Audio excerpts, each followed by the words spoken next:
السلام علیکم ناظرین، آج کی جو ہماری ویڈیو ہے وہ ڈاکٹر عبدالقدیر خان کے بارے میں ہے، تو ویڈیو کو بالکل سکپ مت کریں اور سٹارٹ کرتے ہیں بنا کوئی ٹائم ضائع کیے۔ پاکستان جیسا کمزور معیشت والا ملک کیسے ایٹمی طاقت بن گیا؟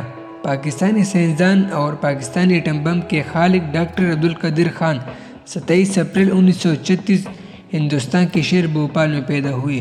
15 برس یورپ میں رہنے کے دوران مغربی برلن ٹیکنیکل یونیورسٹی میں پڑھنے کے بعد 1976 میں پاکستان واپس آئے۔ ڈاکٹر عبدالقدیر خان نے ہائی لینڈ سے ماسٹر آف سائنس جبکہ بیلجیم سے ڈائریکٹوریٹ آف انجینئرنگ کی صنعت حاصل کی۔ آپ 31 مئی 1976 کو پاکستان اس وقت کا وزیر اعظم ذوالفقار علی بھٹو کی دعوت پر تشریف لائے اور انجینئرنگ ریسرچ لیبارٹریز کے پاکستانی ایٹمی پروگرام میں حصہ لیا۔ ڈاکٹر عبدالقدیر خان وہ سائنسدان سائنسدان ہیں جنہوں نے 8 سال کے انتہائی قلیل عرصے میں محنت و لگن کے ساتھ ایٹمی پلان نصب کر کے دنیا کی نامور نوبل انعام یافتہ سائنسدانوں کو حیران کر ڈالا۔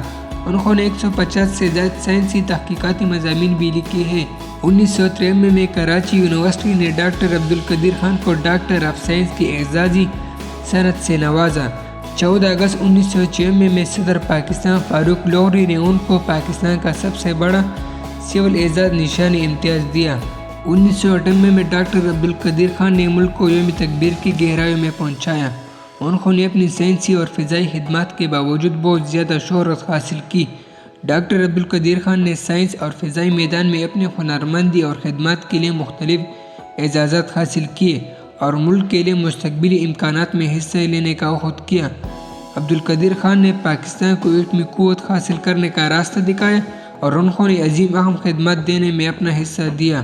اگست 2021 میں ڈاکٹر عبدالقدیر خان کو کووڈ-19 کے مثبت ٹیسٹ کے بعد عبدالقدیر خان ریسرچ لیبارٹریز ہسپتال میں داخل کرایا گیا اور 10 اکتوبر 2021 کو 85 سال کی عمر میں پھیپھڑوں کی تکلیف کے باعث اسلام آباد کے ایک اسپتال میں منتقل ہونے کے بعد انتقال ہو گئے۔